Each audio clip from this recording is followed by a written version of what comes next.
अस्सलाम वालेकुम। आज हम chapter number 4 of business statistics को डिस्कस करने जा रहे हैं और this is about major of dispersion.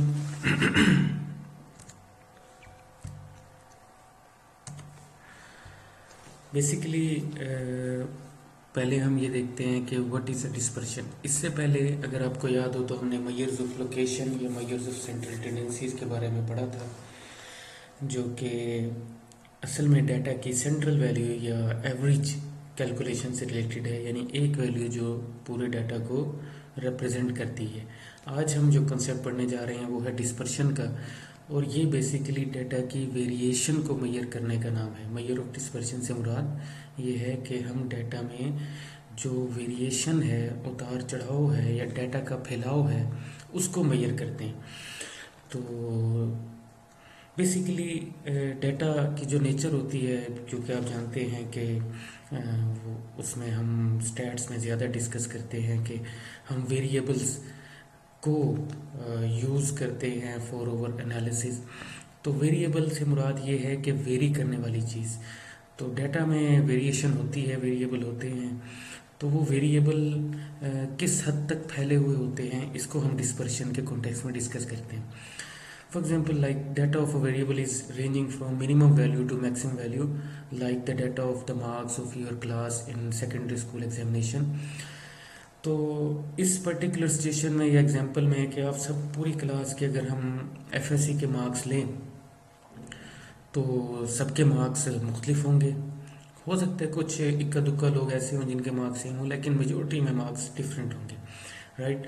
तो अगर मार्क्स सिमिलर हैं, मसलन सब लोग ऐसे हैं जिनके मार्क्स 660 या 700 के राउंड हैं, तो इसका मतलब है कि डाटा में वेरिएशन कम है। जब वेरिएशन कम है तो इसका मतलब है कि डिस्पर्शन भी कम है, डाटा का फैलाव कम है, राइट। और अगर मार्क्स लेस सिमिलर हैं, मसलन कुछ लोग ऐसे हैं जिनके 500 हैं, कुछ 550, फिर 590, फिर 600, फिर 650 वाले भी हैं, 700 के राउंड वाले भी हैं, 800 के राउंड वाले भी हैं। तो जितने लोगों के आपस में मार्क्स डिफरेंट होंगे या एक दूसरे से दूर दूर होंगे, इसका मतलब ये है कि उनमें वेरिएशन ज़्यादा है। वेरिएशन ज़्यादा है तो इसका मतलब ये है कि डाटे की डिस्पर्शन हाई है, राइट। तो in general more spread out distribution is, यानी उसके जो वेरिएशन है वो ज़्यादा होगी, स्प्रेड डाटे का ज़्यादा होगा, तो उसकी डिस्पर्शन हाई आएगी। अगर वेरिएशन कम है, एक नंबर के अराउंड ही सबके मार्क्स हैं, फॉर एग्जांपल 600 के राउंड हैं, कुछ के 690 के 90 से 600 के दरमियान है, कुछ के 600 से 610 के दरमियान है, तो इट मीन्स दैट डाटा का स्प्रेड कम है। डाटा का स्प्रेड कम है तो डिस्पर्शन भी कम है। अब हम जब मेजर्स करना चाहते हैं डिस्पर्शन को, तो याद रखिए कि दो मेन टाइप्स की डिस्पर्शन होती हैं जो हम कैलकुलेट करते हैं। एक एब्सोल्यूट मेजर ऑफ डिस्पर्शन और एक रिलेटिव मेजर ऑफ डिस्पर्शन। यहाँ पर तवज्जो तलब बात यह है कि अगर आप एब्सोल्यूट मेजर ऑफ डिस्पर्शन को समझ जाते हैं तो रिलेटिव मेजर ऑफ डिस्पर्शन बिल्कुल ही आसान है, उसमें कोई इतना डिफरेंस नहीं है, बल्कि असल आपने जो मेजर करना सीखना है वो एब्सोल्यूट मेजर ऑफ डिस्पर्शन है। और आज हम इन्हीं को ज़्यादा डिस्कस करेंगे, एब्सोल्यूट मेजर ऑफ डिस्पर्शन को। बेसिकली जो डिस्पर्शन की किस्में हैं जो मेजर्स करते हैं, जैसे हमने जब हम मेजर ऑफ लोकेशन देख रहे थे तो हमने देखा कि डिफरेंट काइंड ऑफ मेजर्स हैं जो कि डाटा की सेंट्रल वैल्यू कैलकुलेट करने के लिए यूज़ होती हैं, जिसमें कि आपने देखा अरिथमेटिक मीन था, ज्योमेट्रिक मीन था, हार्मोनिक मीन था, मीडियन था, मोड था, राइट। इसी तरह से डिस्पर्शन कैलकुलेट करने की भी डिफरेंट मेजर्स हैं। उसमें एक रेंज है, एक सेमी इंटर क्वार्टाइल रेंज है जिसे आप क्वार्टाइल डेविएशन भी कह सकते हैं, एक मीन डेविएशन है, एक वेरिएंस है और एक स्टैंडर्ड डेविएशन है। ये 5 हैं। इनमें जो सबसे अहम हैं, जिन पर के आपका एक बेटर ग्रिप होनी चाहिए, वो range, semi inter quartile range और वेरिएंस है। वेरिएंस और स्टैंडर्ड डेविएशन ऑलमोस्ट एक ही चीज़ है, आगे जाके आपको पता लगेगा। तो तो इसलिए हेडिंग में लिखा हुआ 3 main absolute major of dispersion है जिनकी ज़्यादा इंपॉर्टेंस या यूजेज है। उसमें एक रेंज है, एक सेमी इंटर क्वार्टाइल रेंज है। ये जो सेमी इंटर क्वार्टाइल रेंज है इसका दूसरा नाम क्वार्टाइल डेविएशन भी है, और एक मीन डेविएशन है और वेरिएंस है, राइट। तो फिर स्टैंडर्ड डेविएशन को भी हम देख लेंगे। तो अब हम इनकी तफसील में चलते हैं। रेंज क्या है? बड़ा ही आसान डिस्पर्शन कैलकुलेट करने का एक लेमैन मेथड है। बेसिकली रेंज से मुराद ये है कि डेटे की मैक्सिमम और मिनिमम वैल्यू के दरमियान गैप कितना है, डिफरेंस कितना है, यही रेंज है। So, by definition, the range is defined as the difference between the largest core in a set of data and the smallest core in the set of data. यानी x की दो value के दरमियान difference, लेकिन वो दो value कौन सी होंगी? एक लार्जेस्ट वैल्यू और एक smallest value of the data. तो इसका फार्मूला है x सबस्क्रिप्ट में l माइनस x और सबस्क्रिप्ट में s। ये l लार्जेस्ट और s स्मॉलेस्ट वैल्यू की तरफ आपको इशारा कर रही हैं। तो अब एक अगर मिसाल के तौर पर एक डाटा है 4816629369, इसकी रेंज कैलकुलेट करनी है। तो हम इस डाटे में अनग्रुप डाटा है, देखेंगे सबसे बड़ी वैल्यू कौन सी है, 9 है। सबसे छोटी वैल्यू कौन सी है, 1 है। अब इनका गैप ले लेंगे, डिफरेंस ले लेंगे, XL माइनस XS। सो 9 माइनस 1 आंसर आया 8। सो डाटे की रेंज है 8। यानी ये बता क्या रही है? ये बता ये रही है कि डाटे के मिनिमम और मैक्सिमम वैल्यू के दरमियान 8 यूनिट्स का डिफरेंस है। ओके, अच्छा, रेंज को कब इस्तेमाल किया जाता है? रेंज बेसिकली ज़्यादा जो है ऑर्डिनल डाटा, यानी जिसमें कि क्वांटिटेटिव डाटा नहीं होता, क्वालिटेटिव नेचर का डाटा होता है, उसमें यूज़ किया जाता है, राइट। डाटा ज़्यादा सोफिस्टिकेटेड ना हो तो रेंज डिस्पर्शन कैलकुलेट करने के लिए आइडियल है। जैसे कि जब हम एवरेजेस कैलकुलेट कर रहे थे तो वहाँ आपको बताया गया था कि जहाँ पर डाटा ऑर्डिनल हो या क्वालिटेटिव नेचर का हो वहाँ पर मोड बेस्ट है। तो इसी तरह डिस्पर्शन में उस किस्म के डाटे के लिए रेंज बेस्ट है। अब इसकी सबसे मेन कन्वीनियंस ये है कि ये उन लोगों को भी समझाया जा सकता है जिनका स्टैटिस्टिकल बैकग्राउंड नहीं होता, यानी कि लेमैन को भी इजीली बताया जा सकता है। साइंटिफिक वर्क में रेंज बहुत कम यूज़ होती है, ऑल्दो सम डिस्क्रिप्टिव स्टैटिस्टिक्स में रेंज को इस्तेमाल किया जाता है, और ये इनसेंसिटिव है। ये सिर्फ दो वैल्यू पर डिपेंड करती है, लार्जेस्ट और स्मॉलेस्ट वैल्यू, उसके दरमियान का डाटा की सिचुएशन को ये नहीं देखती। अब उसकी एग्जांपल आप इस तरह से लें कि दो डिफरेंट सेट ऑफ डाटा हैं जो नीचे गिवन है कि 11111 और 9, ये 5 वैल्यूज़ का डाटा है, और इसी तरह 5 वैल्यूज़ का एक और डाटा है 13579। अब इन दोनों की रेंज 8 निकली। अगर हम पहले डाटे की लें तो 9 माइनस 1 8, दूसरे की भी 9 माइनस 1 8, राइट। तो रेंज तो होगी, लेकिन आप देखें तो इन दोनों डाटा के करेक्टरिस्टिक्स बहुत डिफरेंट है, राइट। तो इसलिए हम कहते हैं कि रेंज बहुत ज़्यादा कोई ऐसा मेजर नहीं है जिस पर हम डिपेंड कर सकें।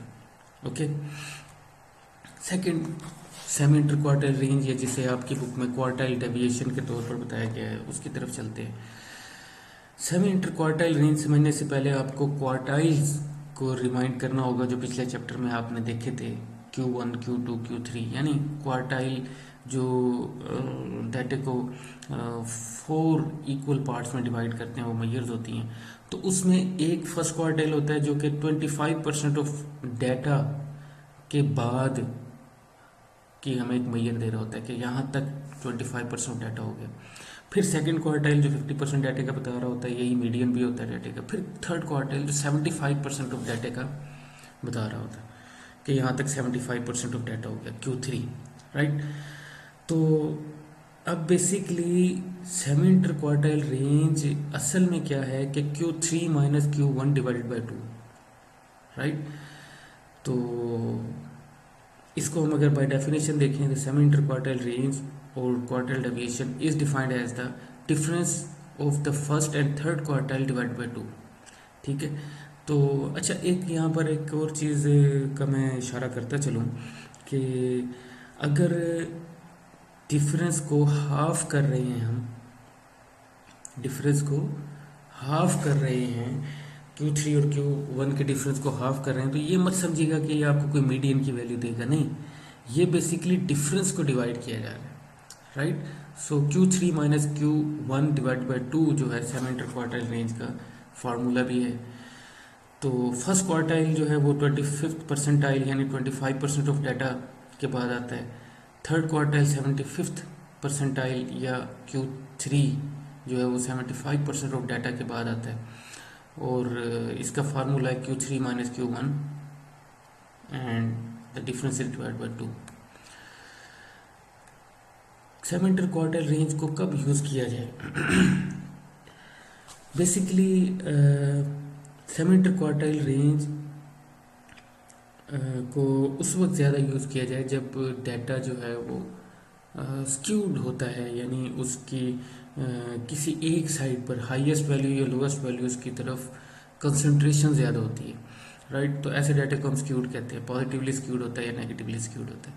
तो स्क्यूड डाटा के केस में बहुत ज़्यादा इसका इस्तेमाल किया जाता है क्वार्टाइल डेविएशन का, और इसका एक ड्रॉबैक ये है कि it is insensitive to the extreme scores, यानी 75% से ऊपर वाली वैल्यूज़ या 25 से नीचे वाली वैल्यूज़ जो हैं उसका इसमें कोई अमल दखल नहीं आ रहा। तो ये एक्सट्रीम स्कोर से इनसेंसिटिव है, यानी उन्हें टेक इन टू अकाउंट नहीं कर रही है, राइट।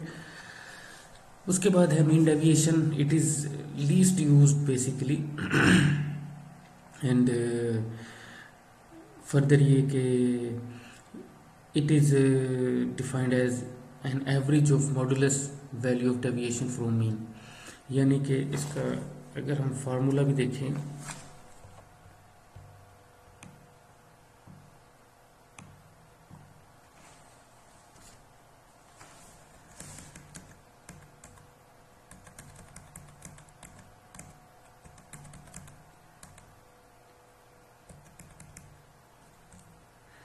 तो इसके फार्मूले में आप देख रहे हैं कि मीन डेविएशन अबाउट मीन यानी M T of X bar is equal to sum of summation of X minus X bar, और उसके साइड पर दो लाइनें लगाई हुई है स्ट्रेट, ये ब्रैकेट्स नहीं है, स्ट्रेट लाइंस हैं, जो कि मॉड्यूलस साइन कहलाता है, राइट, और डिवाइड बाय एन है, राइट। अब इससे मुराद क्या है? इससे मुराद ये है कि x की हर वैल्यू में से उसके मीन को माइनस किया जाए, और जो आंसर है उसका जो साइन है वो ऑटोमेटिकली हमने इग्नोर कर देना है, यानी अगर आंसर माइनस आ रहा है तो उसका माइनस साइन इग्नोर कर देना है, अगर पॉजिटिव आ रहा है तो पॉजिटिव रहेगा।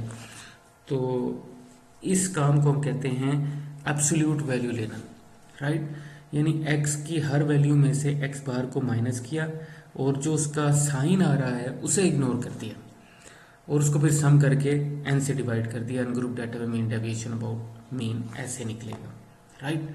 अच्छा, अगर ग्रुप डाटा हो तो अगेन हम x में से x बार को माइनस करेंगे, यहाँ पर बार शायद मिट किया है या नहीं, टाइपिंग मिस्टेक से नहीं आया, तो x में से x बार को माइनस करेंगे और जो आंसर है उसका नेगेटिव साइन इग्नोर करेंगे और उसे f से मल्टीप्लाई करेंगे, f से मल्टीप्लाई करने के बाद उसका सम करेंगे और उसे समीशन f से डिवाइड कर देंगे, तो मीन डेविएशन अबाउट मीन निकल आएगा।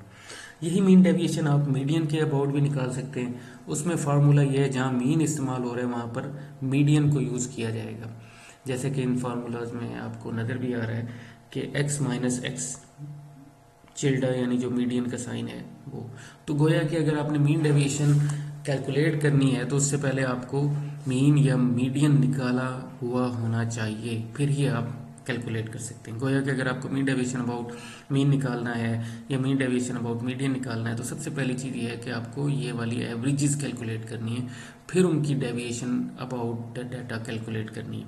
डेविएशन से मुराद होता है माइनस करना, राइट। सो ये मीन डेविएशन है। उसके बाद आप आ जाएं जी वेरिएंस की तरफ। वेरिएंस क्या है? Variance is defined as the average of the square deviation, यानी अब डेविएशन होगी और यानी x में से मीन को माइनस किया जाएगा और जो आंसर आएगा उसका स्क्वायर लेना है। स्केयर लेके सम करना है और n से डिवाइड करना है, राइट। इसको हम सिग्मा, ये एक सिग्मा साइन है लैटिन लैंग्वेज का, तो सिग्मा स्केयर से इसको हम डिनोट करते हैं। This is equal to summation x minus mu, mu भी अर्थमेटिक मीन के लिए यूज होता है, साइन होल का square divide by n, right. So हम इनकी कैलकुलेशन की तरफ भी जाएंगे, लेकिन वेरिएंस सबसे अहम है आपकी कैलकुलेशन के पॉइंट ऑफ व्यू से।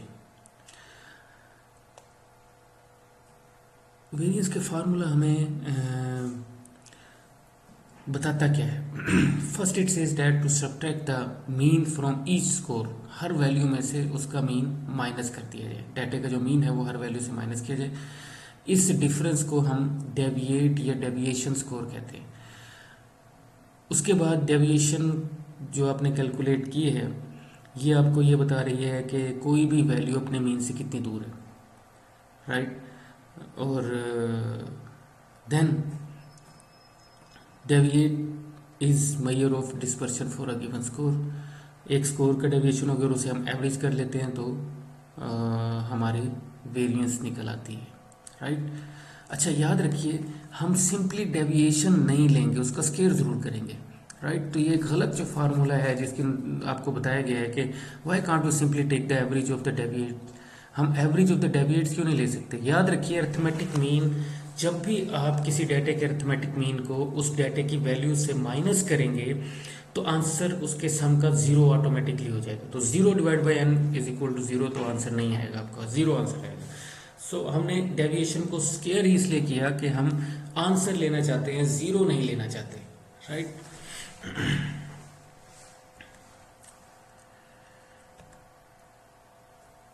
ये वही बात जो मैंने आपको ज़बानी बताई। One of the definition of the mean was that it always made the sum of the scores minus the mean equal to zero, कि deviation, sum of the deviation of a data from its mean is always equal to zero.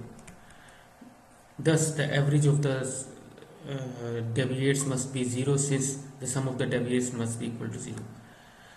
To avoid this problem, statisticians square the deviated score prior to averaging them. Okay, squaring the deviate score makes all the squared score value positive, यानी minus value ख़त्म हो जाती है, minus का sine square करने से ख़त्म हो जाता है।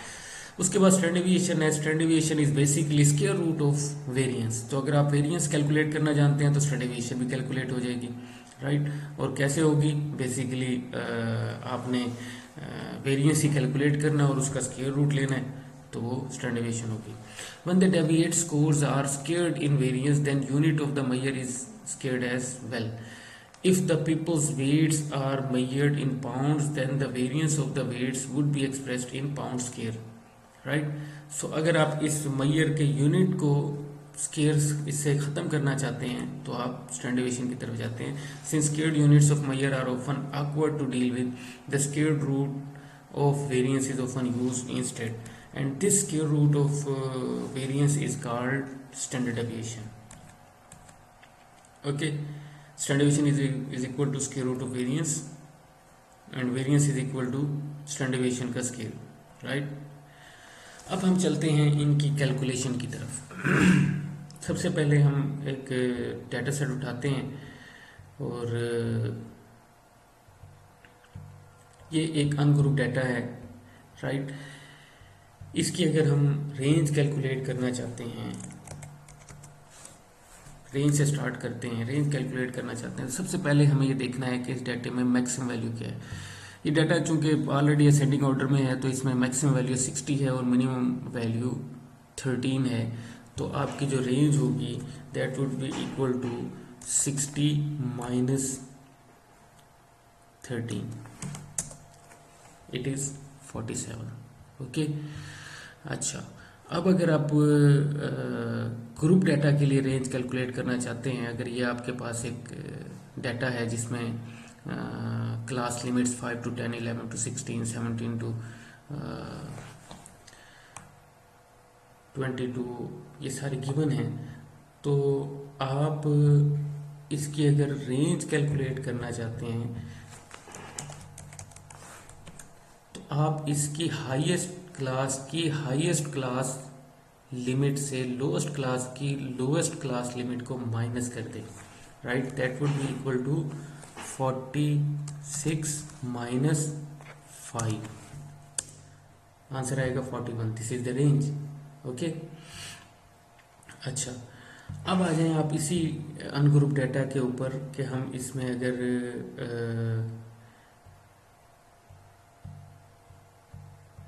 क्वार्टाइल डेविएशन कैलकुलेट करना चाहें तो हमें सबसे पहले इसका Q1 कैलकुलेट करना है,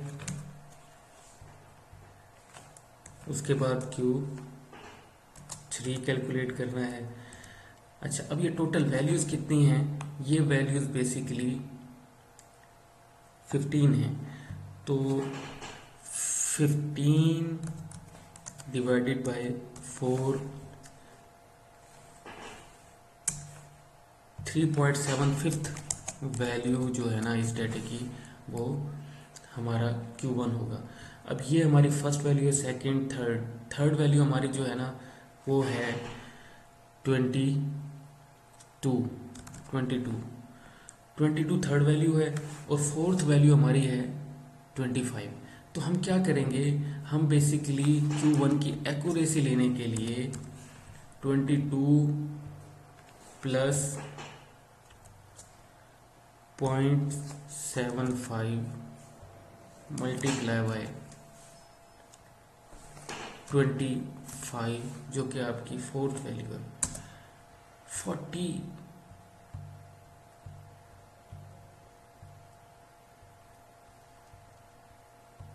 सॉरी,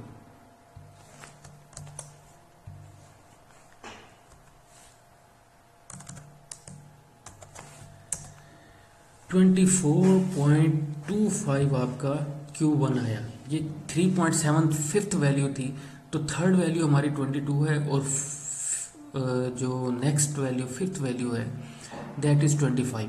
तो हमने थर्ड वैल्यू में 22 में 0.75 of the gap of the two values third and fourth value को मल्टीप्लाई किया, 75% लिया इनके गैप का, राइट। तो ये हमारा Q1 आ गया। अच्छा, अब Q3 जब लेंगे that would be equal to 3 multiply by 15 divided by 4, answer आया 11.25 वैल्यू। अब ये 11.25 वैल्यू कौन सी है? आप ये देखें कि अपना 11th वैल्यू आपकी 51 है, राइट, और 12th वैल्यू आपकी 55 है। तो 11.25 है, तो 51 plus 0.25 multiply by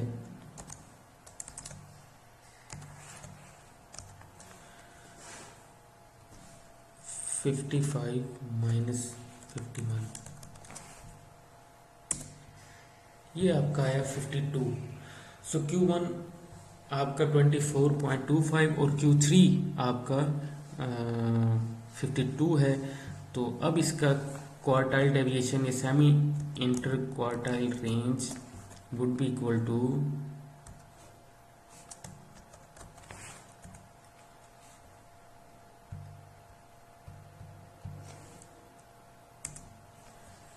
52 minus 24.5 bracket close divided by 2, it is 13.875, right. Quartile deviation या सेमी इंटर क्वार्टाइल रेंज आपकी अनग्रुप डाटा में ऐसे कैलकुलेट की गई है, राइट।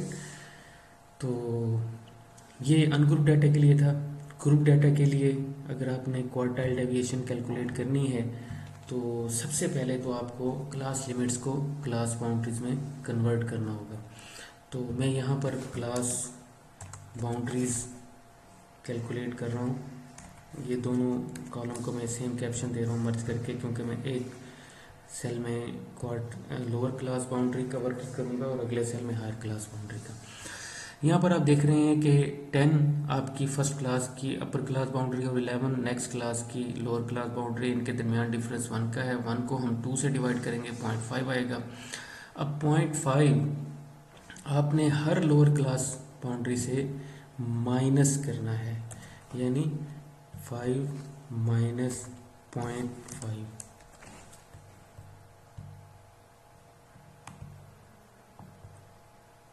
और हर अपर क्लास बाउंड्री में 0.5 को ऐड करना है। ये आपकी क्लास बाउंड्रीज आ गई। ये लोअर क्लास लिमिट्स हैं, ये अपर क्लास लिमिट्स हैं। फ्रीक्वेंसी का टोटल सम कर लेंगे।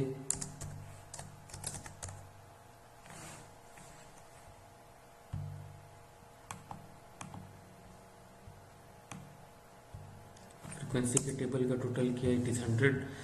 अब पहले तो हम फर्स्ट क्वार्टाइल निकालने के लिए फर्स्ट क्वार्टाइल क्लास लेंगे। तो Q1 क्लास कौन सी होगी, जिसमें के 100 डिवाइडेड बाय 4 वैल्यू होगी, यानी कि 25th वैल्यू। 25th वैल्यू के लिए हम क्यूमुलेटिव फ्रीक्वेंसी ले लेते हैं। पहले cumulative frequency equal to 7, second cumulative frequency equal to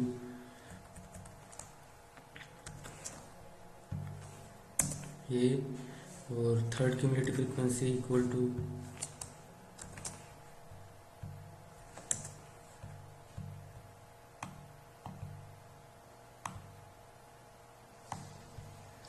ये आपकी क्यूमुलेटिव फ्रीक्वेंसी आ गई। तो 25th क्यूमुलेटिव फ्रीक्वेंसी, ये जो मैं क्लास को हाईलाइट कर रहा हूँ ये है। अब इसमें Q1 एग्जिस्ट करता है इस क्लास में। तो उसमें हम अब Q1 कैलकुलेट करने के लिए फार्मूला यूज़ करेंगे, लोअर क्लास बाउंड्री प्लस इनका गैप जो कि 6 का है, 6 डिवाइडेड बाय फ्रीक्वेंसी गिवन 19 है, 19 इंटू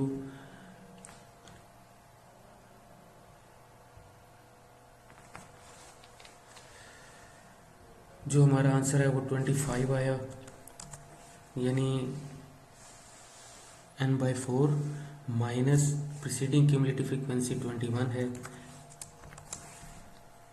इसको हम करेंगे तो ये 17.76 आपका Q1 आ गया, राइट। इसको मैं अगेन बोल्ड कर रहा हूँ।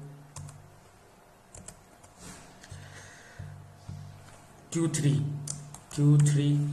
क्लास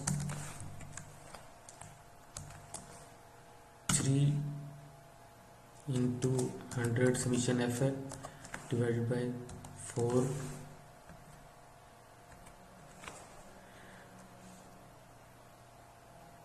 ये 75th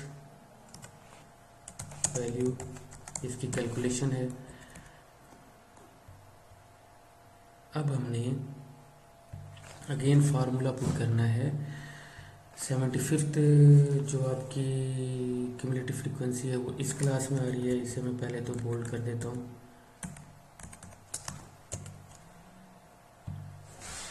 equal to 28.5 lower class boundary है, 28.5 प्लस H7 है, 7 डिवाइडेड बाय फ्रीक्वेंसी 15 है, 15 इंटू 75 आया था आपका 3n/4 का answer, minus preceding cumulative frequency 63 है, ये 63 आ गया। और इसको हम सॉल्व करते हैं 34.1। अब सेमी इंटर क्वार्टाइल रेंज का फार्मूला हमारे पास है Q3 minus Q1 divided by 2। Values put करेंगे।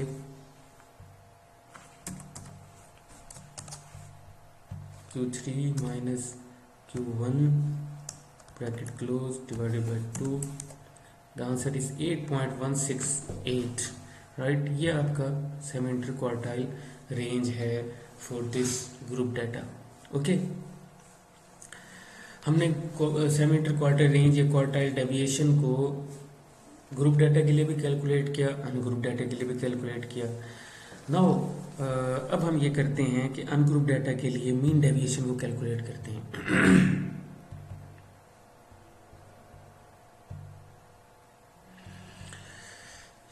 मीन डाटा के लिए अगर मीन डेविएशन आप कैलकुलेट करना चाहते हैं, मीन डेविएशन अबाउट मीन, सबसे पहले आपको मीन कैलकुलेट करना है, राइट। एक्स बार कैलकुलेट करना है। एक्स बार कैलकुलेट करने के लिए समीशन करें इसे 15 वैल्यूज को, सम आया 598, so your mean would be equal to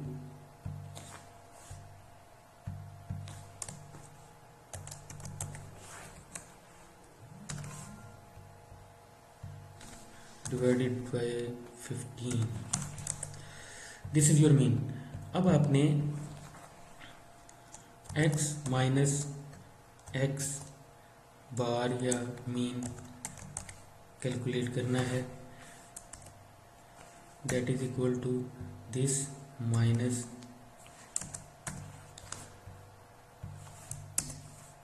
equal to this minus this,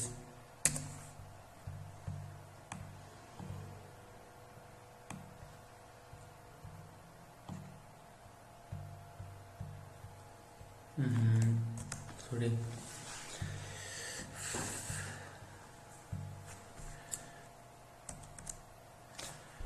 39.867।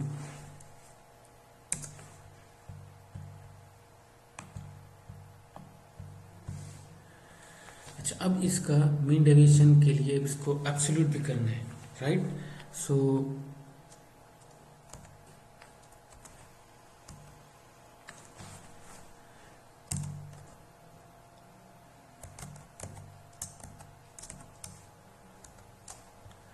इनकी एब्सोल्यूट वैल्यू लेनी है।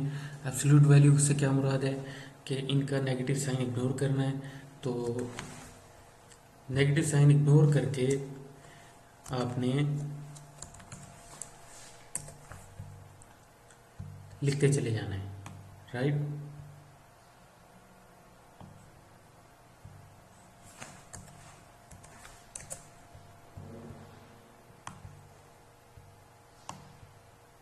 अब इसे सम कर लेना है।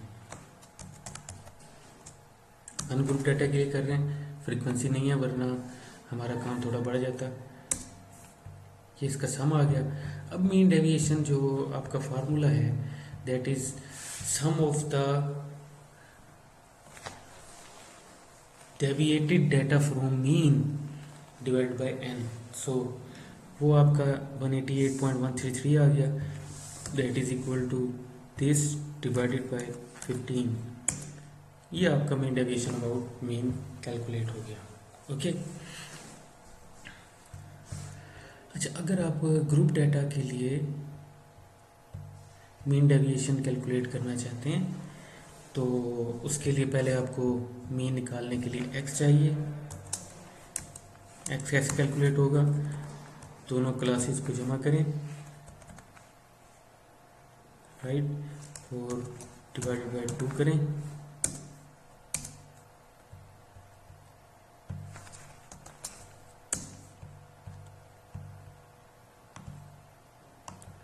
फिर उसके बाद एफ एक्स फ्रीक्वेंसी से मल्टीप्लाई करें,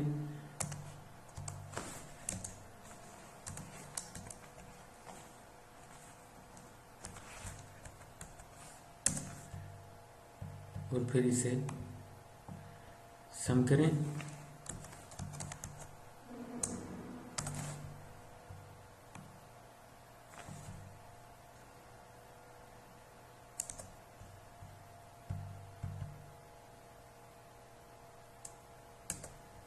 ये आपका सम आ गया। अब मीन निकालने के लिए आप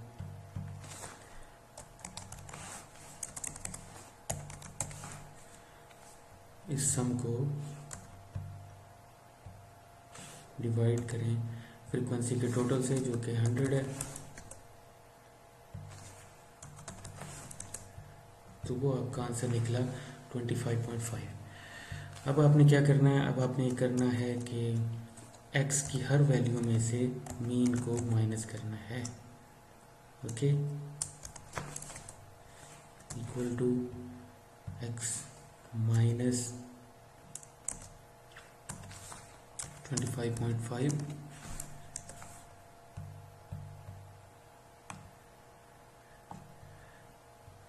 और इसका फिर मॉड लेने के लिए इसे इनके नेगेटिव साइन को इग्नोर करें। ये 18 है, ये 12 है, ये 6 है, ये बेशक आप अगले कॉलम में भी कर सकते हैं। अब f को मल्टीप्लाई करें x minus mean mod value के साथ। This would B multiply by frequency and answer is this and we copy this formula। ये हो गया और अगेन हम सम के फार्मूले को भी कॉपी कर देते हैं, इसकी हमें ज़रूरत नहीं है। ये आ गया। अब मीन डेविएशन का फार्मूला जो है उसमें sum of F into X minus X bar की mod value divided by N था, तो यहाँ पर हमारे पास सम ये आया, this is divided by 100, this is 8.16। This is mean deviation for the group data. Okay, अच्छा, अब हम अनग्रुप डाटा के लिए वेरिएंस कैलकुलेट करने के लिए जाते हैं। वेरिएंस कैलकुलेट करने के लिए भी हमें पहले मीन चाहिए, इक्वल टू सम करेंगे वैल्यूज को,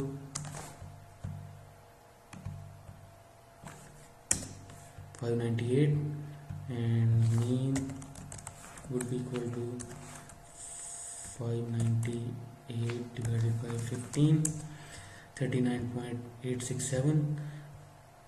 तो अब हम क्या करेंगे, x minus mean equal to 13 minus 39.867, ये आ गया। अब फिर हम ये करेंगे x माइनस मीन जो हमने पिछले कॉलम में कैलकुलेट किया, इसकी पावर 2 कर देंगे।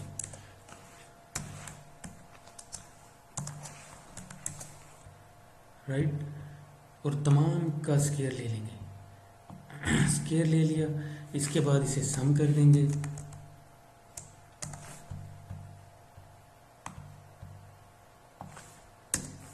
ये आंसर है। याद रखें, इस कॉलम को सम नहीं करेंगे, इसे सम करेंगे तो आंसर क्या आएगा, यू नो आंसर क्या आएगा, 0, ऑलमोस्ट 0। राइट, माइनस 0.005 भी हमारी ग्राउंड की एरर की वजह से, वरना असल आंसर इसका 0 ही आता है। हमें ये चाहिए, ये जिसे मैं बोल्ड कर रहा हूँ। राइट, तो ये हमारा sum of the square of the deviation है, इसे हमने n से डिवाइड करना है। सो वेरिएंस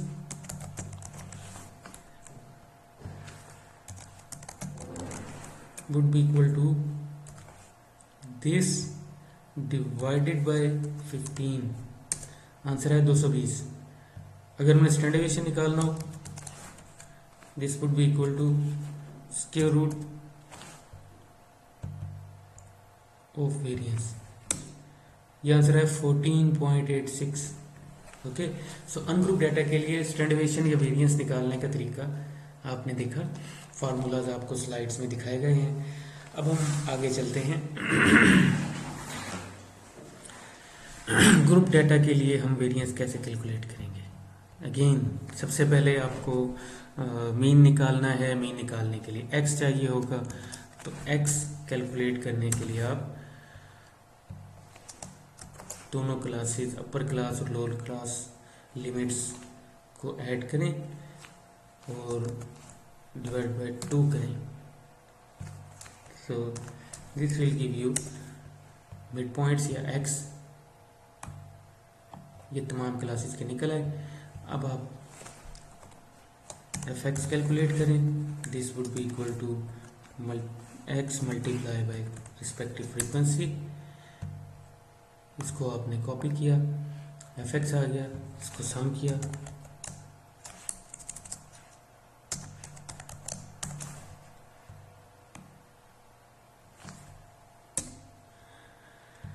ये आंसर आ गया।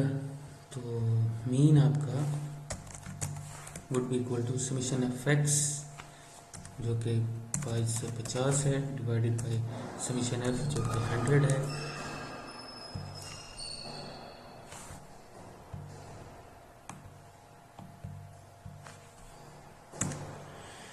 बाईस या 5 आपका अर्थमेटिक मीन आ गया।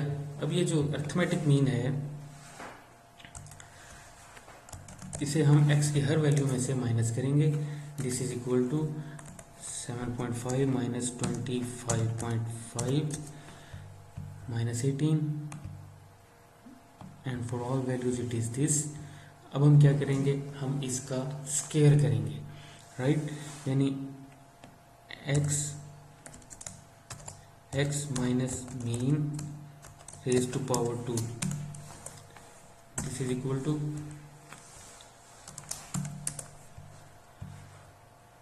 तो आप देख रहे हैं कि माइनस वैल्यूज भी पॉजिटिव हो गई। अब नेक्स्ट स्टेप में हम क्या करेंगे, हम जो पावर ली है डेविएशन की उसे f से मल्टीप्लाई करेंगे। ग्रुप डाटा है तो f से मल्टीप्लाई होगा, राइट। सो f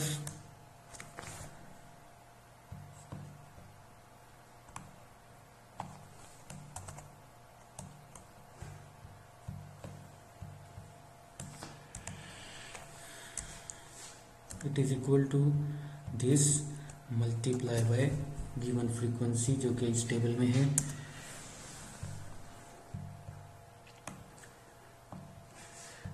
यह आ गया इक्वल टू, सम करेंगे,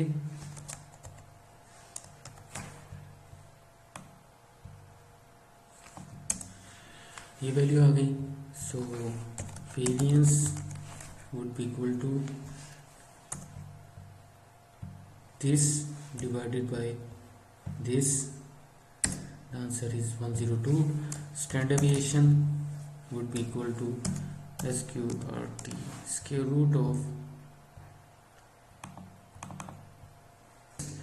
this 10.146 इसकी स्टैंडर्ड डेविएशन है।